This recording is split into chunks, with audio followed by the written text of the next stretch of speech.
I can't believe this book got adapted. I know what was it that spoke to somebody like Zemeckis? I can't wait to dig into that. I think it's honestly like that American dream aspect of it. I think that's kind of one of the underlying messages behind Gump. I think he realized like you take this character and you actually give him a genuine heart of gold instead of this weird kind of nasty heart that the book version has. And then you play out this story with him living the American dream in a way. I think it's going to be relatable. It's going to make the American dream feel attainable for a lot of people.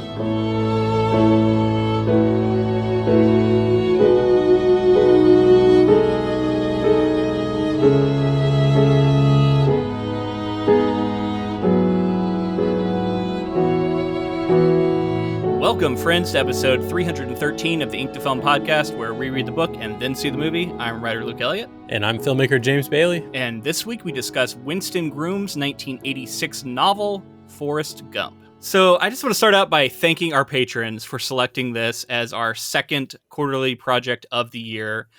Forrest Gump, long-time project that has been like on our radar, something we've thought about doing a ton. Obviously a super famous movie that I think a lot of people don't even realize is an adaptation. Yeah, I mean, it's definitely one of those that we've known is on the horizon. There's so much love for the movie. What is the book going to be like? I don't hear people trotting this book out as like this amazing book.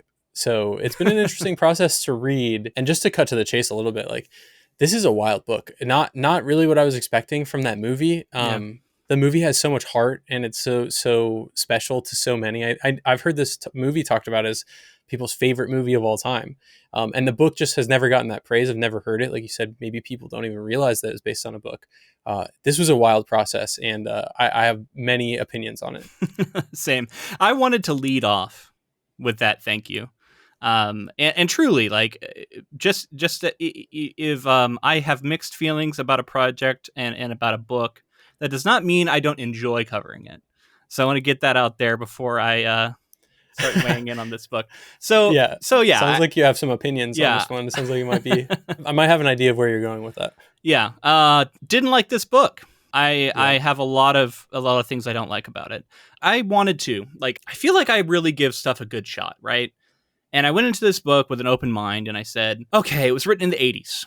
So I already expect there's going to be some things that aren't going to be talked about in a way that we're used to with modern usage, right? There's going to be some things that are probably going to run me the wrong way. I'm not going to turn on the book for that reason alone. I'm going to kind of still give it a chance. I have some mixed feelings about the movie. Like, I overall like it. I'll be really curious to revisit it next week. I haven't seen it in a long time, but it's not like one of my favorite movies, like I think many people. And I was like, I'm going to try not to carry any baggage into that either. I want to, have an open mind. And then at some point in the book, I was initially like, okay with it. Then I started turning on it. Then at some point I started considering it as satire.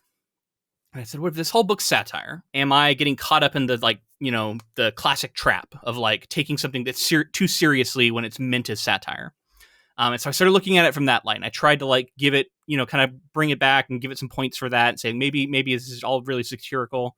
Even once I did that, I started looking at it as a satire and like, I don't think it works as satire. And we can get into why.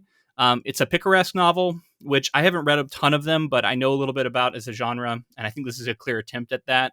And I don't think it works very well in that regard either. We can talk about what that means.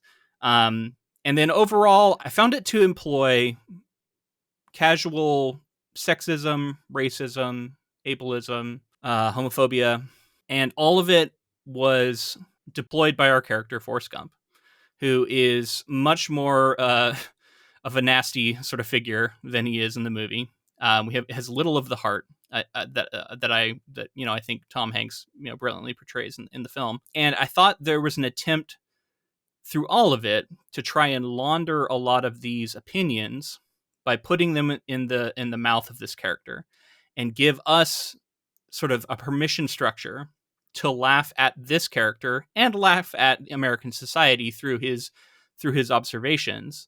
But it all feels like it's based on this false permission structure where the author is trying to set up a character that allows us to laugh at it. But Winston Groom is in himself not Forrest Gump, and I think that's important to remember too. So at the top of all of this is the author, and I think I don't know, man. I didn't like I see it. is the thing. Like I wanted to make sure I understand the book, and I think I do understand what the book. I understand what he's trying to do.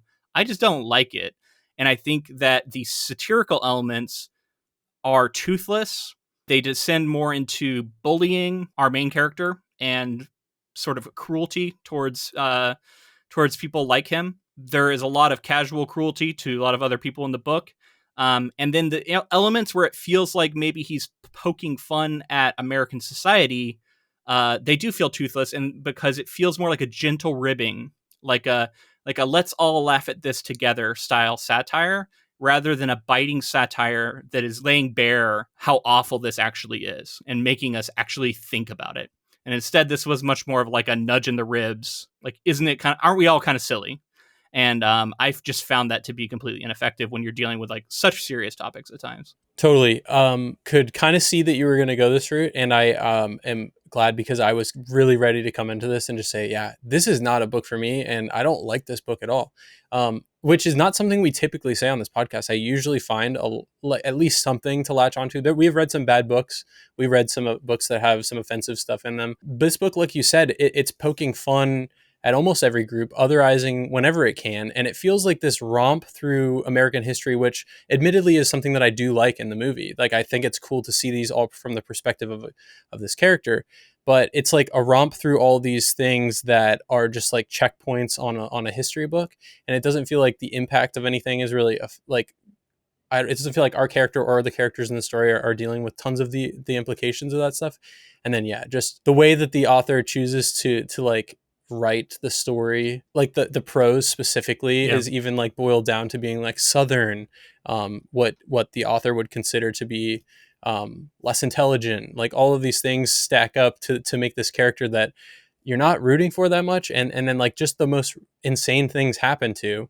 And like you said, it's kind of that nudge in the ribs where you're like, isn't it kind of funny to see someone of this, background go around and like kind of stumble into all of these things and create these friends in this journey. And just to give a minor spoiler, Forrest Gump goes to space. And I'm like, what the fuck are we doing? Like, it loses any sort of like realism and all the things that it was doing with Vietnam and like some of the, like the social rights stuff that are going on at the time. Just it's played into this almost like fantastical journey through American history from the perspective of, like you said, an author who I assume doesn't live the same kind of background or life that Forrest Gump has. He did serve in Vietnam. Okay, I'll say that. Yeah. So ultimately, I walked away from this story thinking it wasn't very fun. Yeah. It has very dated things, and I assumed that it was written much earlier than it actually was. It was written in like the late 80s, right? It didn't use any of the care that I would have expected for a story that deals with a lot of these topics. And that's the thing, man. It's hard because like it's trying to like look at it as a piece of art. And that one of the things we always try and do is try and figure out like, what is the goal? What is trying to be achieved by this? And again, to me, the satirical elements felt like it was trying to say like, this is all in good fun. Let's have a little bit of a laugh at ourselves, but we're laughing about topics that are really serious and seriously affect people and our world. And to have this kind of like gentle poking fun, it felt inappropriate. And that was like when the book was at its best. Other times it felt like it was just trying to say like, this is how we felt in the 60s. This was something common that like Forrest Gump internalized. He represents a certain kind of person in a certain time period, but he's sort of portrayed as this simple-minded person who at the heart of it still has sort of like a truthful look at the world, right? And because of that, it kind of presents it as like you can't really get onto Gump about it because then you're just bringing in these outside opinions. Like he's just accurately looking at the world. And it tries to launder it. And like, because Gump's saying it, it's kind of okay.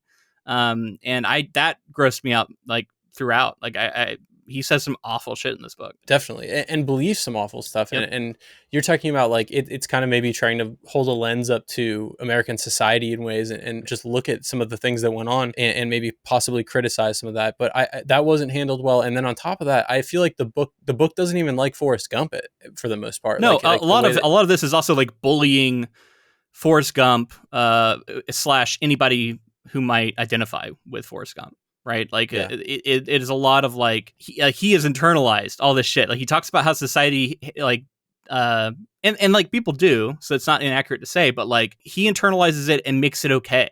Like he understands completely why society treats him the way that it does, and he doesn't seem to question it, right? Like the only thing is he occasionally gets angry at like an out and out bully, but like other than that, and then the other thing that really grosses me out is that it feels like Forrest Gump is being actually even more than in the movie, maybe arguably, but like he's being propped up as the ideal of the American dream, and the ideal. Some might argue he's being propped up as like the ideal American man. And again, this could be seen as satire, but it's not a cutting satire. If anything, it's just kind of like a gentle ribbing. And like if you're going to prop up this, it should be saying something stark, and I just don't get any of that here. I'm going to be really excited to compare this to the movie because, like Yeah. I said, I have seen the movie somewhat more recently, and while I don't think everything is handled necessarily perfectly, I think that the it has a much greater sense of like what story can be told here, Yeah. and like what people are interested in, because ultimately it's kind of supposed to be a story about, like you said, an American dream that anyone can do anything in this country. And like that's kind of, I think, what the movie keys in on. And it doesn't feel like That's the message. I'm not Gump- saying I necessarily yeah. agree with that. No, not necessarily. But Yeah. the book tends to see Gump as like a character that things happen to. Whereas it's in the movie, from my memory, and again, maybe we should wait for this analysis till later, Yeah. but I have to talk about it now because it just felt like a story of someone with growth. And I feel like at the end of the story, Gump isn't showing, the book specifically isn't showing any sort of growth. He's just, things have happened to him. He doesn't change. Things happen to him throughout the book, one thing after another, and at the end he's the same person. And often, like you said, like he's very reactive, very, very seldomly taking action, and instead just getting caught up in something. Things just keep happening to him. Yeah, a lot to get into as we get into the specifics of the plot. If you have seen the movie and not read the book, which I think a lot of people, that's probably accurate to say, there's a lot that happens. Like he alluded to the space stuff, but there's a lot of other stuff that happens in this book that isn't in the film. So we'll talk about it, and we'll talk about, what those scenes are like and why they may or may not have been included in the movie. But yeah, I guess before we get into all of that, maybe we should talk about the author for a moment here. Yeah, I'd like to hear more because I'm fascinated why he wanted to write this story, because I don't see the motivation. So Winston Francis Groom Jr. was born in 1943 and died in 2020. So not too long ago. He is best known for his novel Forrest Gump, which became a cultural phenomenon after being adapted into a film of the same name starring Tom Hanks. After the film was released and had such box office success, the novel went on to sell more than 1 million copies. And he would later write a sequel novel, Gump and Co., in 1995, which was then immediately optioned for film, and in which he got a pretty good payout. That movie has never been made. You're not if you're wondering like why you haven't heard of this, it's because it ended up, there's a whole story behind that, why that never got made. The sequel is just the restaurant. If you go to the restaurant, that's the sequel. Yeah. So as far as his life, he grew up in D.C. He's the son of an English teacher and a lawyer. Eventually, his family returned to Mobile, Alabama, and that's where his dad would practice law. While he was raised in Alabama, he attended a private military school and wanted to become a lawyer like his dad. He ended up attending the University of Alabama. Maybe not a shocker considering how much the University of Alabama is prominently a part of this book. It wasn't until he was a literary editor in college that he settled on his new ambition to become a writer. He went on to serve in the U.S. Army from 1965 to 1967, including a tour of duty in Vietnam from 66 to 67, and most of his time was spent in the 4th Infantry Division. So he was a veteran, and as we'll get into, several of his other books are like more directly about Vietnam. So upon returning from Vietnam, he worked as a reporter for the Washington Star, a Washington, D.C. newspaper. He eventually resigned and would move to New York to pursue his career writing novels. And he wrote his first novel, Better Times Than These, which was published in 1978. Better Times Than These was about a rifle company in the Vietnam War whose patriotism and lives are shattered. It was considered a good Vietnam novel, and in fact, one journalist and political satirist called it the best novel written about the Vietnam War, which, high praise. There are some great ones, but I don't know if they were out yet in the 70s. So it was considered good, right? His next novel was As Summers Die, 1980. And then he had another book called Conversations with the Enemy in 1982, which followed an American soldier who escapes from a POW camp in Vietnam, takes a plane back to the United States. 14 years later, the character is arrested for desertion. Conversations with the Enemy was a 1984 finalist for the Pulitzer Prize for General Nonfiction. So Pulitzer Prize finalist author here. And he had written a bunch of all these other books, largely concerning the Vietnam War. So he writes this book, Forrest Gump, after he moves back to Mobile, Alabama again in 1985. And he recalls a story that his elderly father told him about a mentally disabled boy he had known as a child. Groom began writing Forrest Gump on the same day, and within 6 weeks finished the novel. So this was a very fast, novel to write. Not super long, so you can see, and it's also, in sort of its picaresque style, it is just kind of like a one thing after another, one after another, after another. It's this long, sort of just autobiographical sounding, written in first person from the point of view of a character who's considered kind of roguish as he recounts his life. That's kind of the mode of the picaresque novel. And a lot of critics at the time looked at it and were like, this is okay, to like some critics really didn't like it. And a lot of the kind of consensus was like, he's written better books. Like this, like we should all be paying attention to some of his other novels. This is just kind of a forgettable book he wrote, and the book was largely kind of forgotten. It did not sell a ton of copies. It was not widely successful. I don't know exactly why this book got adapted. I didn't see that as I was looking through, but maybe that's something we can find next week, if we can find out how this was found. But I'm going to be on the lookout for that. Of course, after the movie is made, I did hear that it went to auction to be adapted, like right after it came out. So even though it was not like critics didn't like it, apparently the movie studios saw it and were like, we're going to make a movie out of this. And there was this whole thing, and he ended up getting paid a pretty good lump sum, but then he got kind of screwed over after the fact. Because there was supposed to be an agreement that he was going to get a profit share. But then through what I saw is called Hollywood accounting, all the studios tried to say that the film was not profitable and therefore didn't owe him any money, which, considering the success of Forrest Gump, seems highly unlikely. And he ended up like having a lawsuit with them and stuff over this. But it's not super interesting. He did end up getting some money. And then I think it all went away when he ended up getting his next book optioned for like $1 million. It seemed like he was making pretty good money at that point off of this. So eventually was okay there. It's weird that he has all these other books, but this is definitely the one he's most known for. Not his most critically acclaimed book, but nowadays, like, he's synonymous with this book. This is the main thing. In his personal life, he was married 3 times, divorced twice, had several children. So just he lived a life and made it big off of Forrest Gump, even if it wasn't necessarily his best book. I have an observation about him based on the fact that people are saying he has better written books that are that pertain to the Vietnam War. One of the things that I feel like this depiction and this character's look at the world does to a story is it doesn't take anything that seriously. Mm-hmm. So the stuff that happens is largely played for a joke in Vietnam. Yeah. Like, he plays it up to say like it was quite scary, but it's something that I've, he's recounting a lot of these stories to somebody on this. You never get the sense that like Gump is actually afraid. Like, it's written well, and he's losing friends and people are losing limbs, and it's like it's a horrific. He blows up a stew pot, and it seems to kill several people.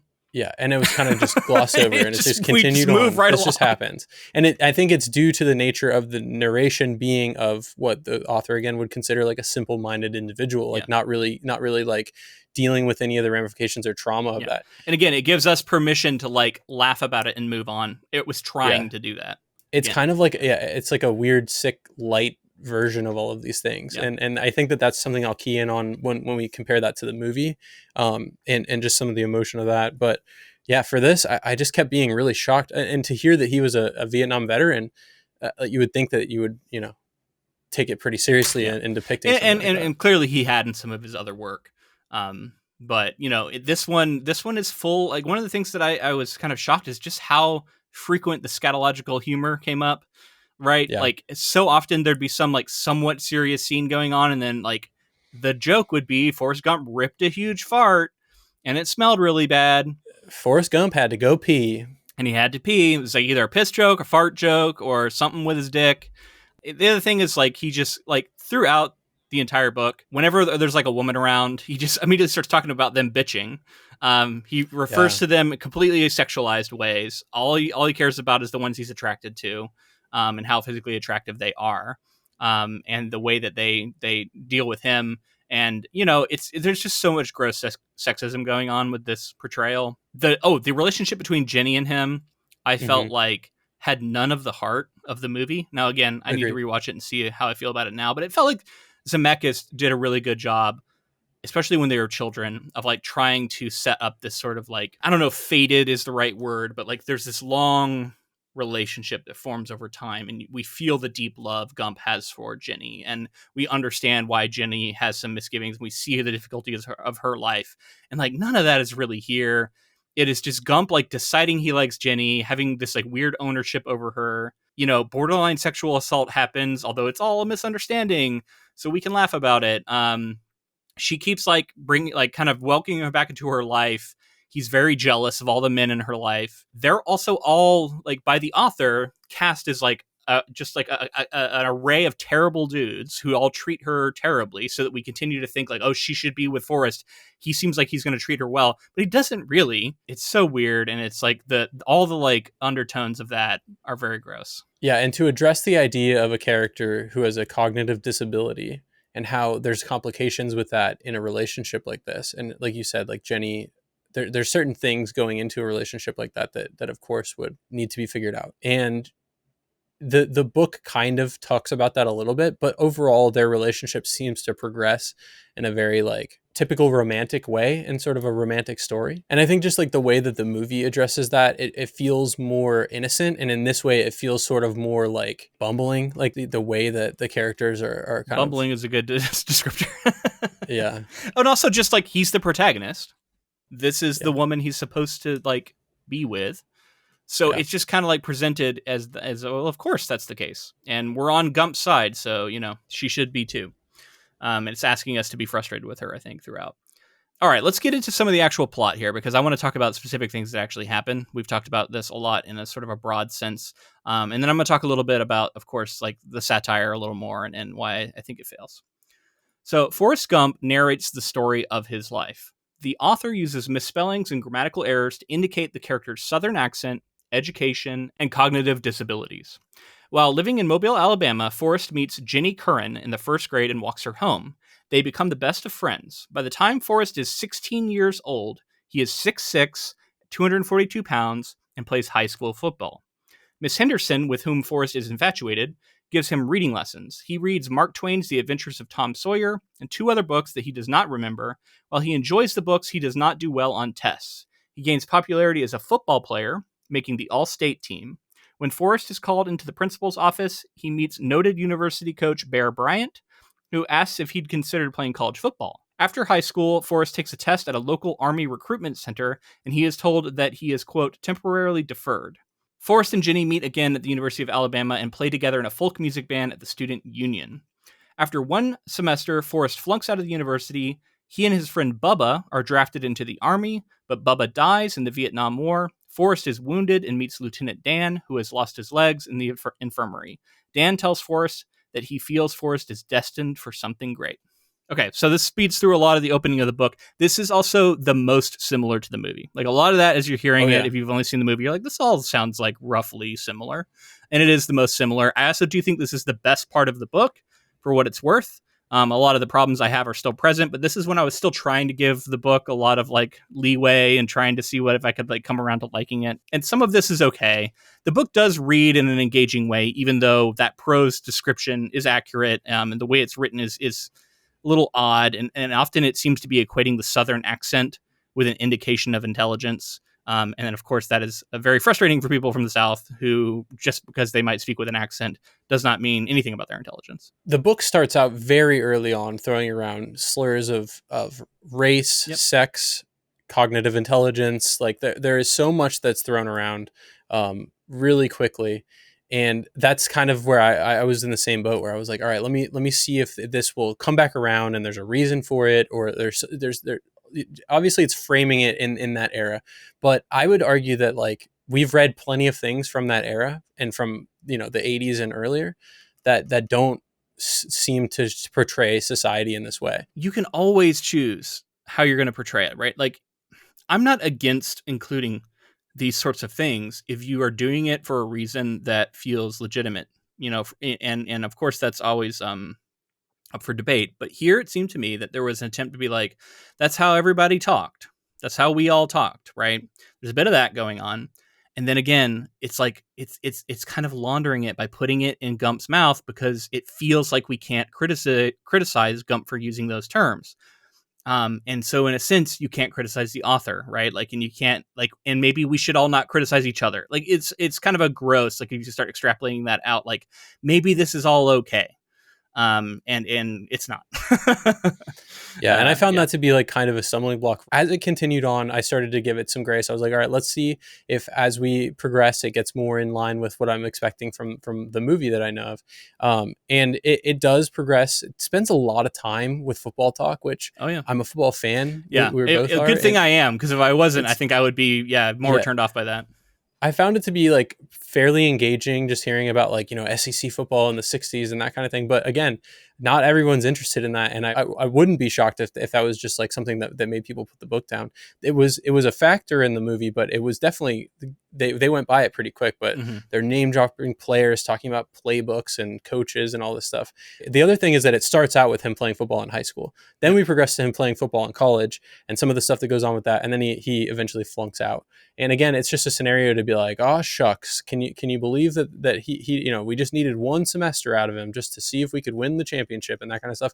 And it starts to immediately feel gross when you're like, so everyone in the story is just going to use Forrest Gump. Yep. He's a large dude, and that continues to be a factor. In the movie, he's not 6'6", 250 or whatever you said, and throughout the story, his size is part of the what people are attracted to, and they talk about him and like why he's just a big guy, and something about that makes people want him around. So he's described as like a physical Adonis. Like he is built, and like every woman that like looks at him is like, oh, and like every time they anyone sees his dick, they're like, oh my god. So again, like he's presented to be this this like American ideal. Like it's like he's not great at school. But like, look how good he is at football. Look how good he is at these other things. At penis. Look how good he is at penis size. And in many ways, it's like he's the ideal American man. And again, like maybe you're like, okay, but that's a satire on our society and what we value. And I agree there is a sense of that is maybe somewhat happening. But like the attitude of the book around it is more just like a jovial sense of like, yeah, maybe that is kind of silly that we all like that, but also we're all kind of in on the joke, and it is kind of cool, right? Like, imagine if you could be this way. And he's like hyper intelligent at certain things. We get this idea of the savant brought in early, and he's a savant at different stuff. Like he's a savant clearly at football, but like mathematics, certain subjects he just like takes to naturally. It's also kind of trying to be meta. He talks a lot about like fools in literature early on. He's reading King Lear and stuff, and you're like I didn't buy that. It's like this feint at like a high-minded meta commentary on like he's a fool in literature, and he's talking about fools in literature.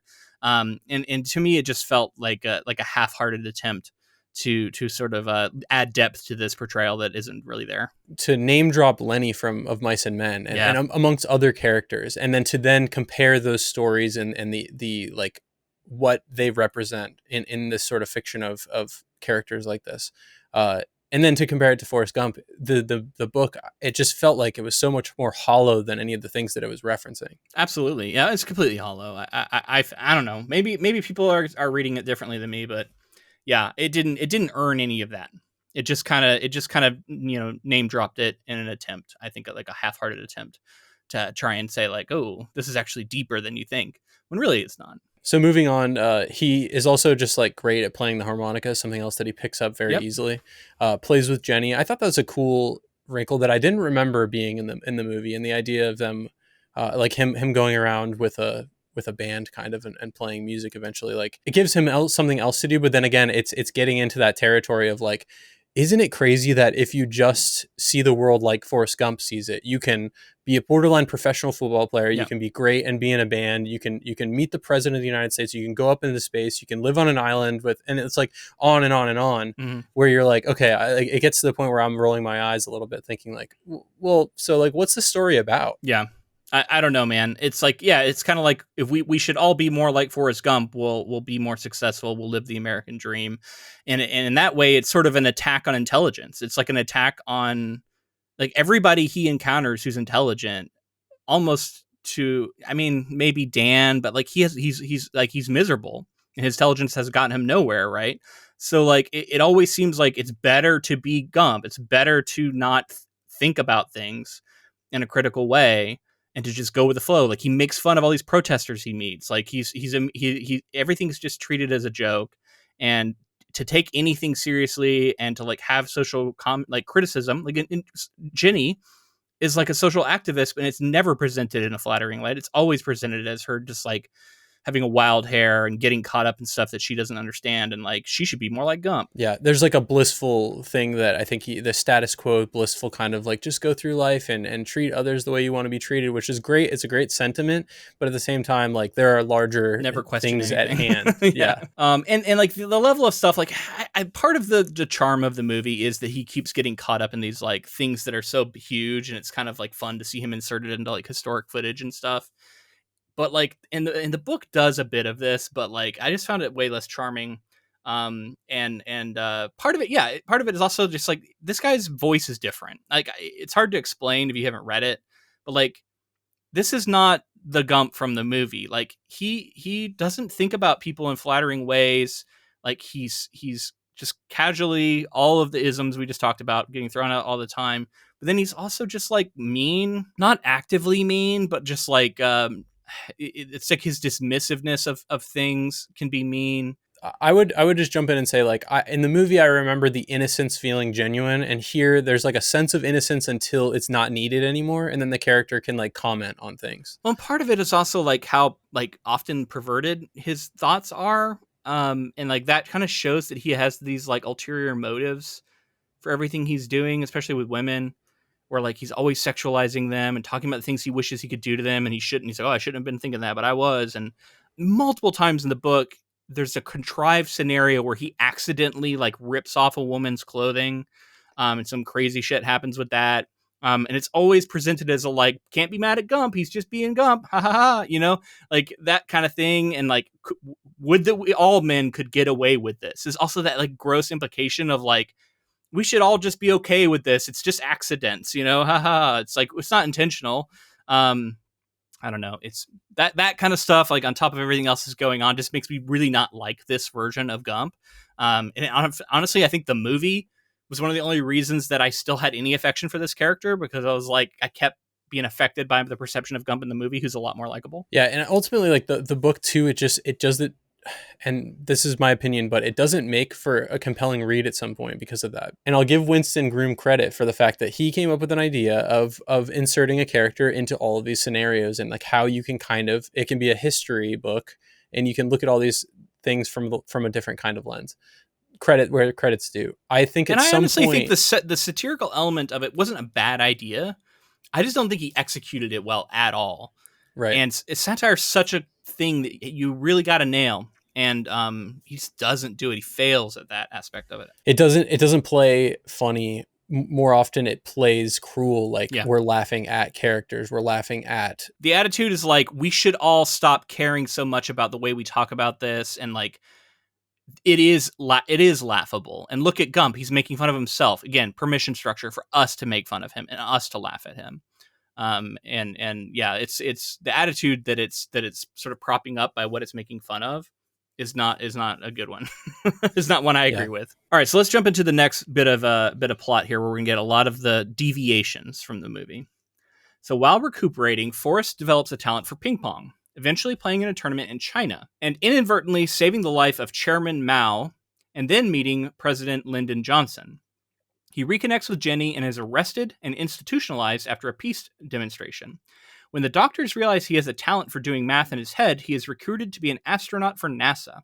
When Sue, a male orangutan, on the flight wrecks the ship, they crash land in New Guinea and end up captives for a tribe of cannibals whose chief teaches Forrest to play chess. After returning to the U.S., Forrest meets President Richard Nixon and runs into Dan, who is now homeless. They travel to Indianapolis to look for Jenny and find her working in a tire plant. Forrest begins work as a professional wrestler, fighting under the moniker The Dunce. When Dan hatches a plan to rip off Forrest's manager, Jenny leaves in disgust. Forrest, who dreams of starting a shrimp business like his friend Bubba wanted to, decides to head for Louisiana. Before he can go, he meets a chess champion who realizes his talents and enters him into a competition. This doesn't pan out, nor does working alongside Raquel Welch in a remake of The Creature from the Black Lagoon. So that is a long list of a bunch of wild shit that happens. Let's talk about some of it. It's like 10 things that don't happen in the movie. Yeah. So if you're coming into this, all this, just if you've seen the movie, most of what we talked about and then what we're going to talk about at the end are like the connective tissue to the movie. All the stuff in the middle is insane. It's wild. So like you say, he becomes really good at ping pong. So then he goes to China. He meets Mao, saves his life by stopping him from drowning. And then people are like, why don't you just let him drown, dude? It would have saved America so many problems in so many ways. Which, considering we just covered the Cultural Revolution, all connected to Mao and Three Body Problem and stuff, it was a weird bit of synchronicity here where Gump's all of a sudden saving this man's life. Yeah. Very strange. But then it gives us a chance to see Lyndon Johnson and then eventually Richard Nixon, and like the way that like there's like a flattering depiction of one, and then like a not clearly Nixon he's like, I'm doing his whole I'm not a crook kind of thing. Yeah, the Nixon thing is a caricature. Like he's so poorly drawn. He literally says, "I'm not a crook" the first time he meets Gump. Like it's so stupid.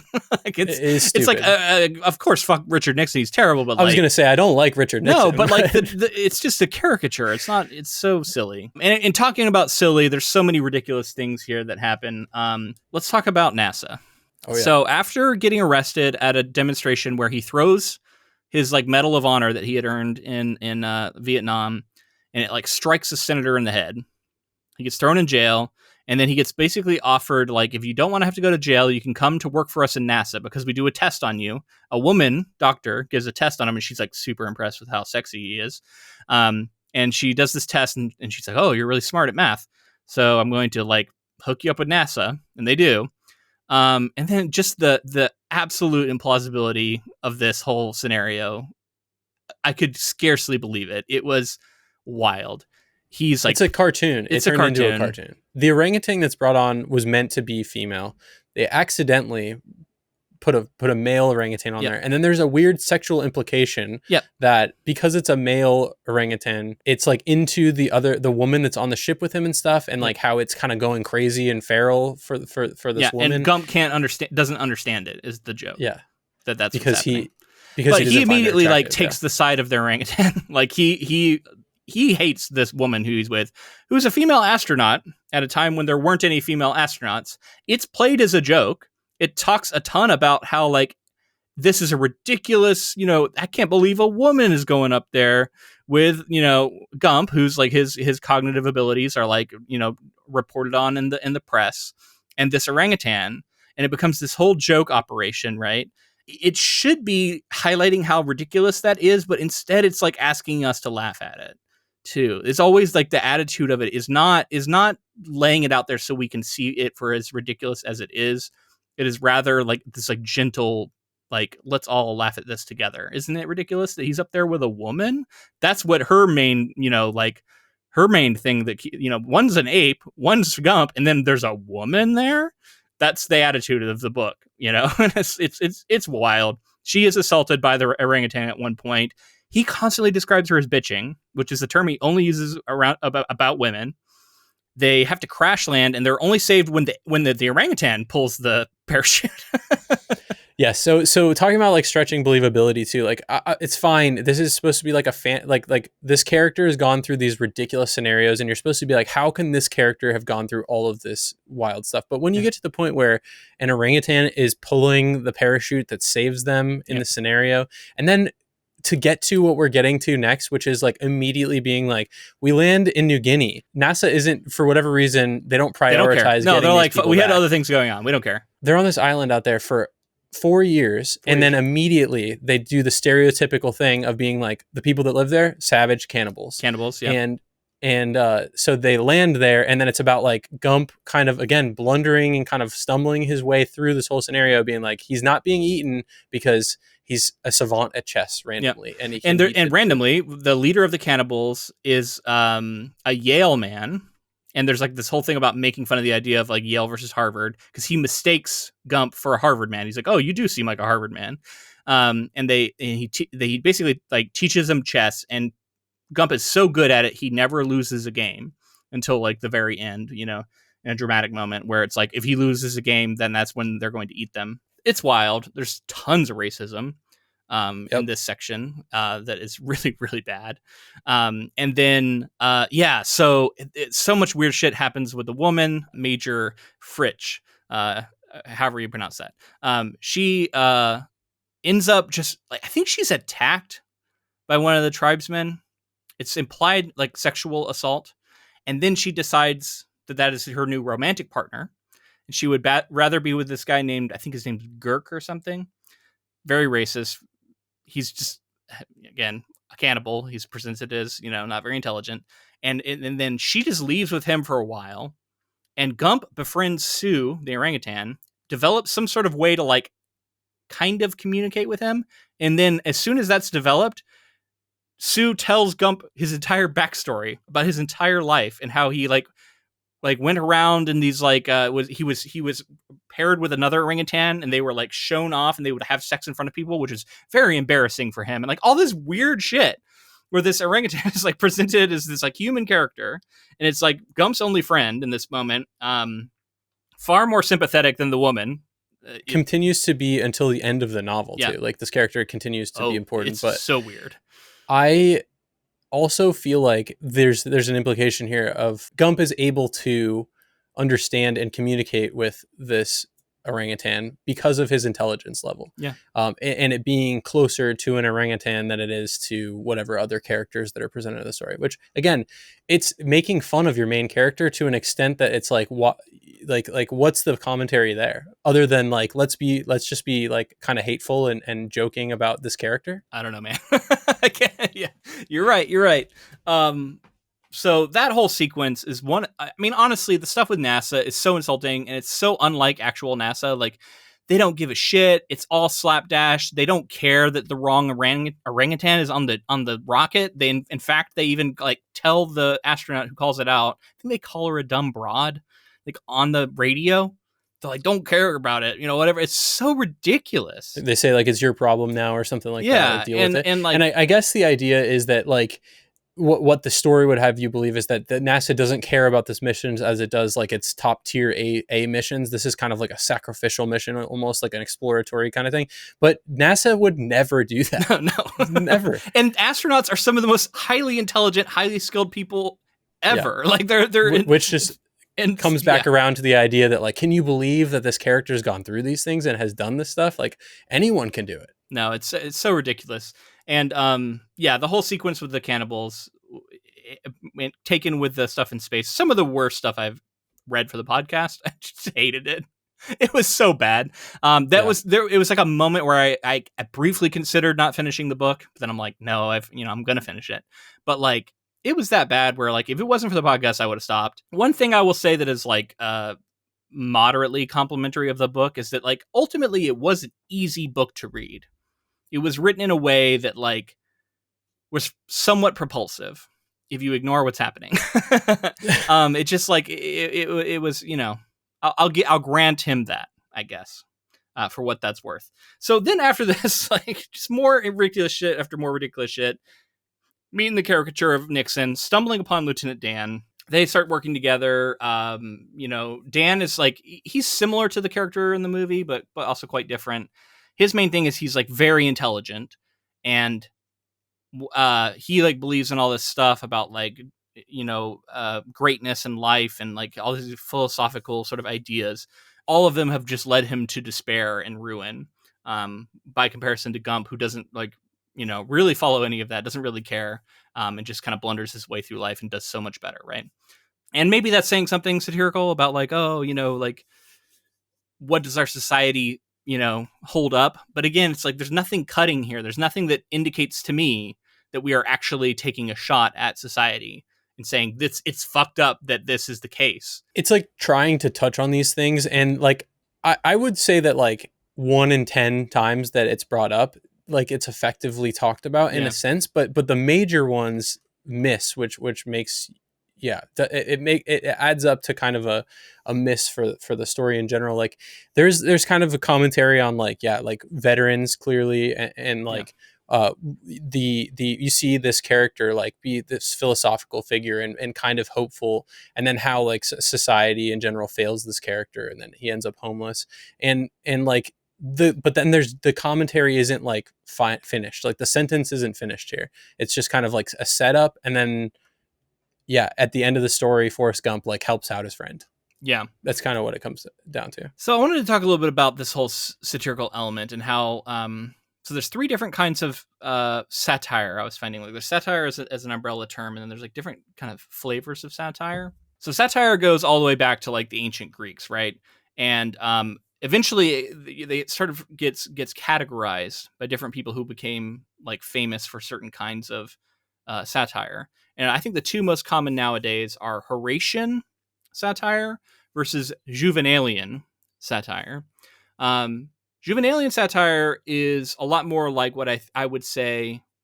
I don't know. Maybe this is inaccurate, but like maybe Kurt Vonnegut. Like famously, actually, like the whole modest proposal, where it seems like I forget the name of the author, but like seems like he's proposing that the Irish folks should be like selling their children to be eaten by their like English landlords and stuff. Like it's this wild proposal, and at first a bunch of people read it and they thought it was serious, but then like eventually realized that this was all satire, and it's like a biting commentary on the system, right? And like why something like this would even seem like it could be a modest proposal, right?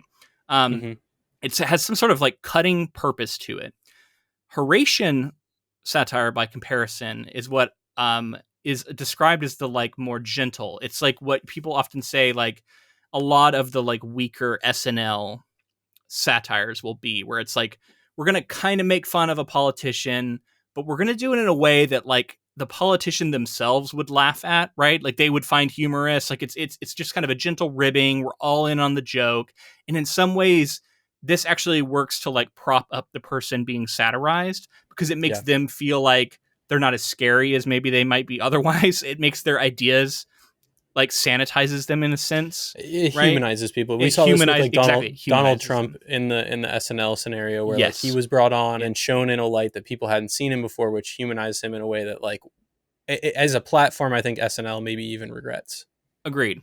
So that is widely considered Horatian satire, and I'm not saying it's always bad satire. It's just that's that kind, right? Like that. It's just like that's a different kind of satire than one that has this like direct purpose. And I think that's what this book is trying to engage in. I don't see it trying to make any sort of serious statements. And I thought that this was maybe where you were going with this as well, but comedians and just in general, like if you're familiar with that sort of storytelling through like narrative jokes and things like that, you get this sense of like, if you're telling a joke, there's punching up and there's punching down, right? And like punching up would be kind of a biting satire on a scenario, a society, those who are in power. Yep. And then you look at possibly some of what's going on in this book here, which is punching down on the less fortunate. And so when you're seeing something like that, like you're seeing jokes, even if Forrest Gump as a character was going to laugh at this stuff, these aren't the most clever jokes, or they're relatively low hanging fruit. And you're choosing to punch down in a scenario when you could use your platform to both be funny and also in some way do good for society. I mean, look at Jenny as a character, right? Like she gets caught up in all these social movements, but it's often described as her like sort of chasing after like a particular man at the time. She like starts dating somebody and then gets kind of put into this movement. And then like the guys always end up being terrible, right? And they end up being complete hypocrites for like whatever it is that they're supposedly supporting.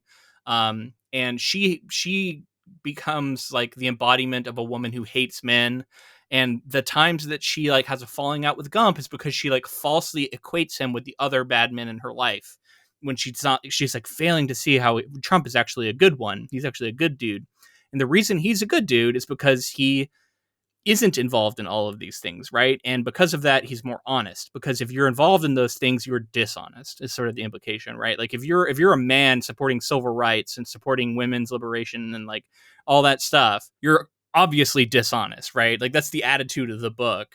And it's just so frustrating, right? And then even Jenny, it's kind of seen that like everything she does is like misguided, and it's only when later on she decides she wants to settle down, have a baby, and like live a simple life, is that seen as like her like finally like coming, like coming back home, right? Like she's finally given up all of these like, misguided thoughts and notions, and this is what she should be wanting to do. And then it's just again her failing to see that like Gump could fit into this, and maybe Gump makes some mistakes, you could argue, and there's some we'll get to that here at the end. Maybe I should read this final paragraph since we're already starting to talk about it. Oh, but before we do, in the section we just talked about, we have to talk about the Raquel Welch stuff. He randomly gets recruited to be on a film set. He's about to become a chess champion, and then all of a sudden there's this complete aside where he goes and gets cast to be in a movie. And he's going to be the creature from the Black Lagoon because he's this big dude, right? And he looks at him, he's like, "You could play a monster."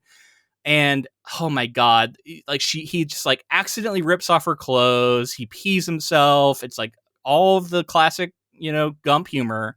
And then like she is just described in the most unflattering way.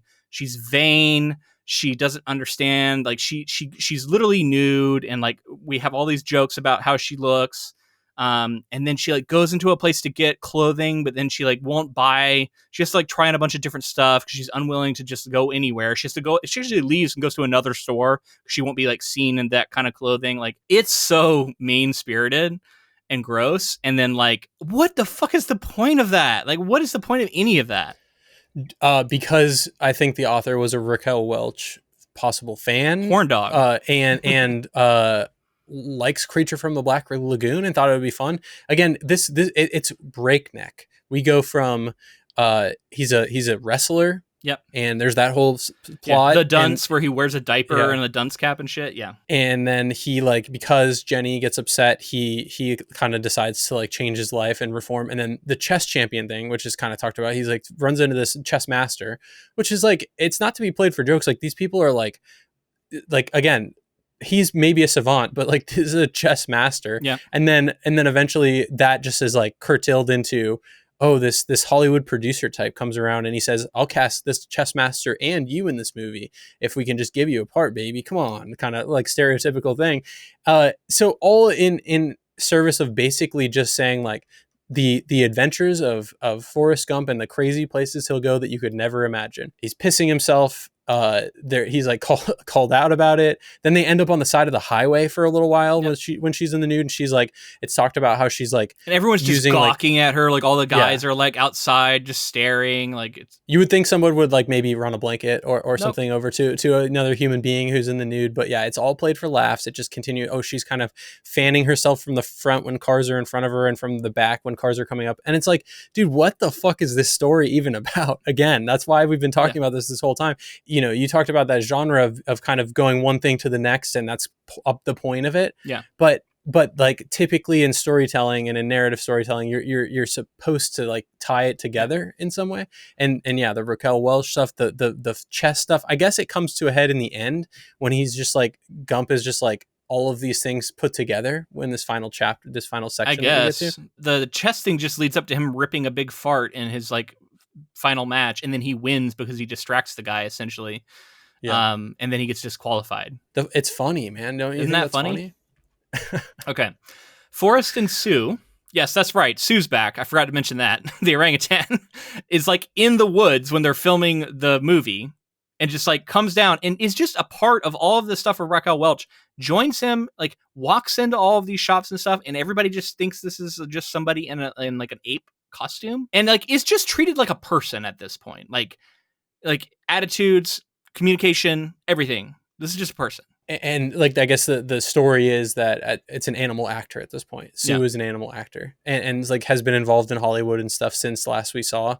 And that's like the way that we tie it into like where they are. All right. So Forrest and Sue eventually make it to Bubba's hometown, with advice from Bubba's father to start a shrimping operation. This becomes so successful that he becomes a millionaire and manages to hire most of the people he'd previously encountered in his life to work for him, including one, by the way, this isn't in the summary, but including one, by the way, who is like a convicted child molester.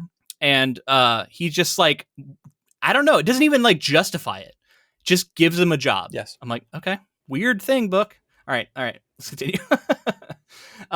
He's roped into running for the U.S. Senate, but is forced to drop out when the media uncovers his checkered past. Eventually, he and Sue move to Savannah, Georgia, where Forrest performs as a one-man band.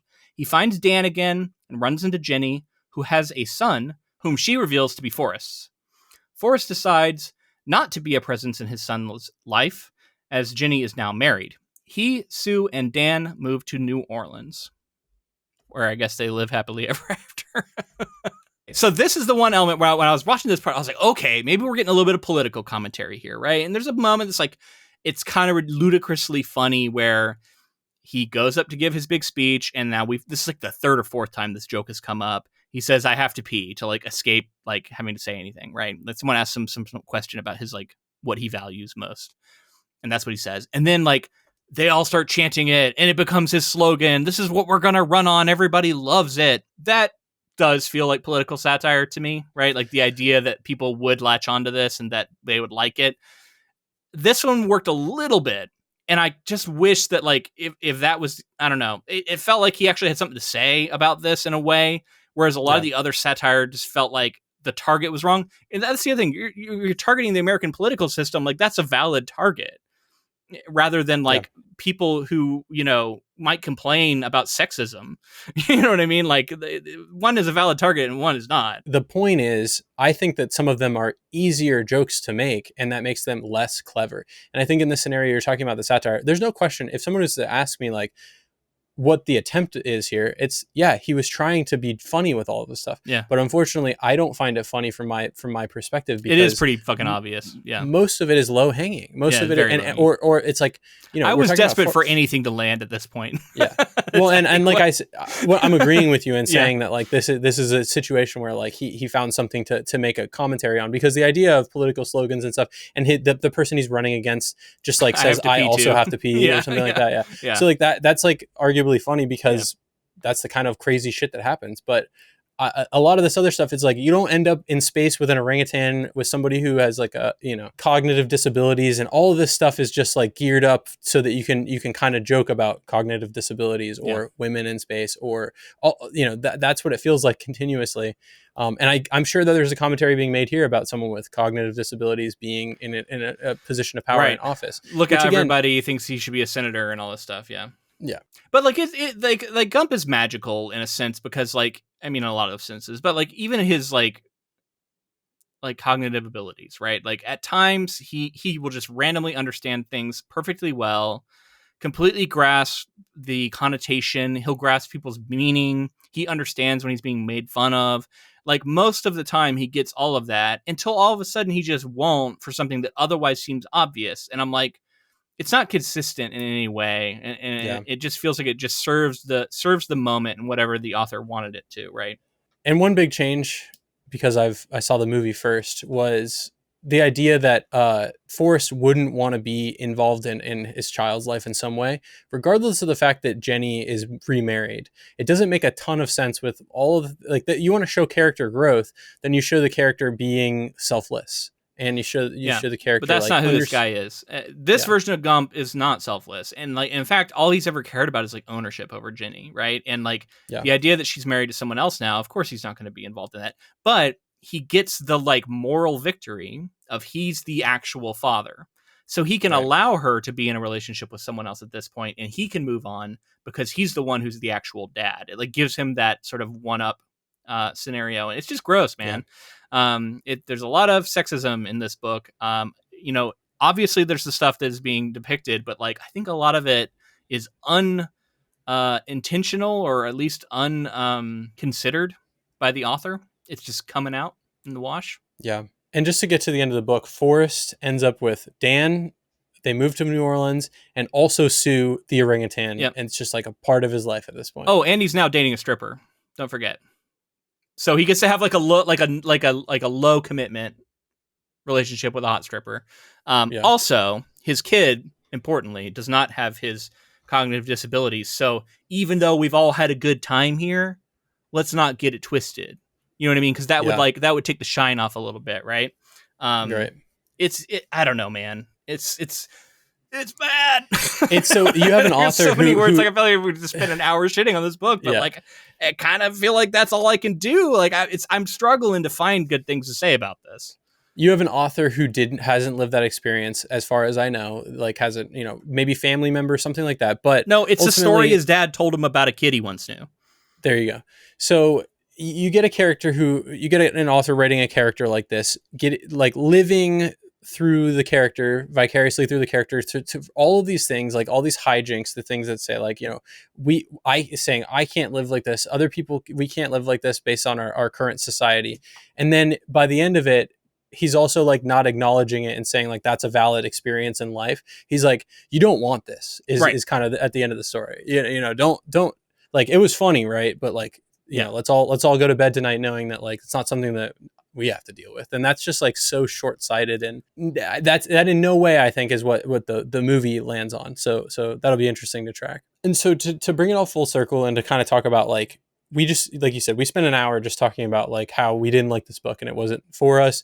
I just think it missed the mark in many ways, but without the film being as highly acclaimed and successful as it is, I wouldn't have felt the need to come down so heavy on this book. But at the same time, I didn't enjoy reading the book. So I just have to be like honest about my experience with it.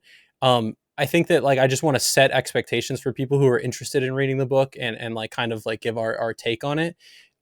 So hopefully, like we said, this was a Patreon elected story, so we're excited about it, and I think next week will be fun to dig into. This is a book that almost comes from like a cruel intention, like I mentioned before. Like it feels like a story that it's poking fun, and it's sort of supposed to be like, isn't this fun kind of like locker room humor kind of stuff to like equate it to today's kind of culture.